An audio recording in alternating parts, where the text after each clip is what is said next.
Hello everyone, today we're going to talk about dividing polynomials, section 3.2 in our book. So the first they want us to find the quotient and remainder using synthetic division. So synthetic division of exponential or of polynomials is going to look really similar to the long division we used to do like in elementary school. So how we set it up.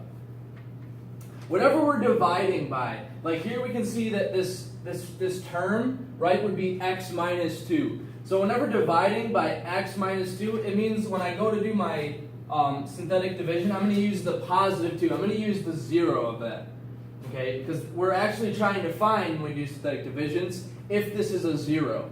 So we won't get a 0 here necessarily, as you see when we get to the end, but that is what synthetic division is supposed to find for us. It's supposed to find the zeros, find the factors easier than more difficult ways, especially when we're talking about 4th degree, 5th degree polynomials. This is a whole lot easier to find the factors. So let's actually go through and do the synthetic division. So like I said, I'm going to use a 2 on the outside, okay, and then I put just the coefficients from each of my terms in my long division form. So my coefficient is 1 in front of my x to the 4th, negative 1 in front of my x to the 3rd, positive 1 in front of my x squared, negative 1 in front of my x, and then a 2 is my constant. So now to actually go through and compute the synthetic division, I take my first term and drop it down. So that gives me a 1. And I like to put a line here so we see a clear distinction between the two. So you just drop your 1 down, then you take your 0, you take your constant, multiply it by 1. So that gives me 2. Then I add these up. So negative 1 plus a positive 2 is a positive 1. Then I multiply, get 2. Positive 1 plus a positive 2 gives me 3. Then I multiply, get 6. Negative 1 plus a positive 6 gives me a positive 5. Then I multiply, get 10. Positive 2 plus a positive 10 gives me 12. So they want the quotient and remainder. So the quotient is going to give us x cubed plus x squared plus 3x plus 5. Now how I know that? I started with a 4th degree polynomial. I divided by one factor of x, so x to the 1. So that means my answer is going to be 1 degree less than what I originally started dividing by. So if I had a 4th degree here, I had a 3rd degree here. Or if you want to think the last number is always going to be our remainder. So if this is a factor, this remainder will be 0. So since this remainder is not 0, we know that x minus 2 is not a factor here. And we'll get to that a little bit later. So our quotient is all of this here. Right? So x cubed, 1x squared, 3x plus 5. And then our remainder is just 12. So that's all I wanted us to do the first time. Basically take this polynomial, divide it by this term. What quotient do we get? What remainder do we get? Next, we're going to use synthetic division again. And we're just going to evaluate P of C. So we're using synthetic division. And they're giving us our C. They're giving us what we're dividing by. So, again, to do synthetic division, they're giving us our C this time. They aren't giving us the term. They aren't giving us the factor. They actually gave us the C they want us to divide by. So here I've got my negative 2, and then I just carry down. Well, I carry down my 6 for x to the 5th. Then we'll see here, we have a gap. We have a gap from x to the 5th down to x to the 3rd. So to fill that gap, I have to put a 0 in there because there's no x to the 4th term. Then I have a 10 for the x to the 3rd term, and then there's another gap. There's a gap where the x squared term should be. So again, I have to put 0, then my coefficient in front of my x term is a 1, and my constant is also a 1. So after you got that set up, go ahead and do the synthetic division again. So I carry my first number down, that gives me a 6. Negative 2 times 6 is negative 12. 0 plus negative 12 is negative 12. Negative 2 times negative 12 is a positive 24. 10 plus 24 is a positive 34. Negative 2, I'm sorry, I shouldn't have done 0, that should be 1. I got these too close together.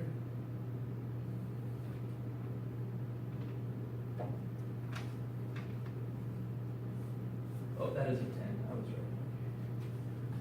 And then, so this is 34. I got the 0 and the 1 mixed up, so it's still 34. And then we have a 0, 1, and a 1. I'm going to spread those out so I don't make that mistake again. Okay, so negative 2 times 34, negative 68. 0 plus negative 68 is a negative 68. Negative 2 times negative 68 is 136. Plus 1 is a positive 137. And then negative 2 times 137 is negative 274. So plus 1 would be negative 273. Okay, so we have done our synthetic division. And just to evaluate P of C at this term, that's going to give us, remember, the first term in our quotient is going to be our remainder, and then our constant, then our x squared, x cubed, x to the fourth in this case, which checks because I started with an x to the fifth divided by a single x. So if I were to write that out, I get the term 6x to the fourth minus 12x to the third plus 34 x squared minus 68x plus 137. And then with this remainder, when I'm asking to evaluate at a C and not just find the quotient and the remainder, I actually include the remainder in there, so minus 273, but it's not just minus 273 because the remainder has to be divided by the factor. And in this case, my factor would be x plus 2 because I'm using a negative 2 for my C. Right, so the negative 2 would make this 0. That's why my remainder is going to look like negative 273 divided by x plus 2. Remainder always goes over whatever we're dividing by, the factor that we're dividing by. So evaluating P of C at negative 2 gives us that. Big, long, scary, but really not that difficult, right? Most of it's just multiplication and addition. And let's do another one. So synthetic division again, they've given us a P and they want us to evaluate at this C. Now they're asking us to use this factor theorem to show that x minus c is a factor. So when we get to the end now, the factor theorem just says that after we do synthetic division, we should get a remainder of 0. So to prove that x minus c is a factor, we should end up with a remainder of 0. So let's see. So I take my c, I put it out front. Remember, if they give me a c, I just plug that in. If they give me a factor, then I have to use the 0 of that. So c is 3. My coefficients are 1, negative 1, negative 11, 15. Then I just move it down. So 3 times 1 is 3. Negative 1 plus 3 is a positive 2. 3 times 2 is 6. Negative 11 plus a positive 6 is a negative 5. 3 times negative 5 is negative 15. 15 plus a negative 15 is 0. So it checks.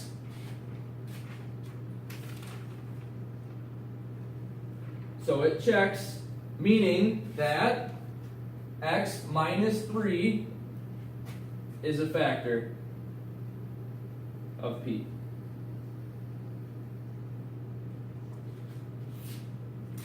And when we divide it by x minus 3, so our C would be 3. So when we divide by x minus 3, we would get the term x cubed. Oh, no, we get the term x squared plus 2x minus 5. So when we divide by x minus 3, we get this term, which is just this written out. So we've proven that the term x minus 3 is a factor of P of x because we had a remainder of 0. And lastly, They want us to find the polynomial that has these zeros. So the first one, since my 0 is 1, that must mean my factor is x minus 1. Since my 0 is minus 1, that must mean my factor is x plus 1. Since my 0 is 2, that means my factor is x minus 2. And since my 0 is 1/2, that means my factor is, my 0 is x minus 1/2. Okay, so now I'm just going to FOIL it all out, and I'll get the specified degree. So if I FOIL out, I get x squared minus 1. So I just took the first two, FOILed them out. I'm going to leave the other two just as factors. I think it makes it easier at the end. Then FOIL again. That gives me x cubed minus 3x. Is that right?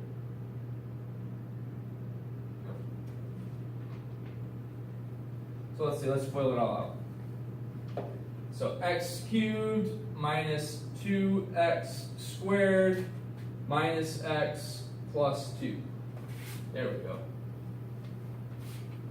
So x cubed minus 2x squared minus x plus 2, and that is all still multiplied by x minus 1/2. And then go and FOIL one more time. So it's not very difficult. It's something we've done before, except we're just FOILing 3 times. So it gives us x to the 4th minus 2x cubed minus x squared plus 2x. So I just took x and multiplied it by each term, and now I'll take negative 1/2 and multiply it by each term. So minus 1/2 x cubed plus x squared, right? Because a minus 1/2 times a minus 2 would give us just a positive 1. Minus 1/2 x and minus 1. Because a negative 1/2 times 2 would give us a negative 1. Now let's combine like terms. So we had x to the 4th out in front. Let's see what x cubes we have. So here we have a negative 2x cubed, a negative 1/2 x cubed. So all together that's going to give us negative 5/2 x cubed. Here I have a negative x squared, a positive x squared, so those will cancel. Here I have a positive 2x, a negative 1/2 x. So all together that's going to give me 3/2 x, and then a minus 1. Okay, and the question on here didn't ask it, but a question may ask, okay, I only want integer coefficients. So that does not work when I have a 5/2 and a 3/2, right? Those aren't integers, those are fractions. So to get them integers, we're obviously going to have to multiply by 2. So if I multiply them by 2, means I have to multiply everything by 2. So my final answer should be 2x to the 4th minus 5x cubed plus 3x minus 1. So that is the polynomial that has these 4 zeros. So you'll notice I have a degree 4, I have 4 zeros. That's always going to hold. If I have 4 degrees, 4th degree polynomial, I'm always going to have 4 factors. And I multiplied by 2 because I'm saying most questions will want us to be in integer form. So I can't end up with fractions. So I had to go through and multiply by 2 to get those fractions off the denominator. It means I have to multiply everything by 2, so including the 1. So go ahead and try the example problems on the PowerPoint, and we'll talk about this in class tomorrow.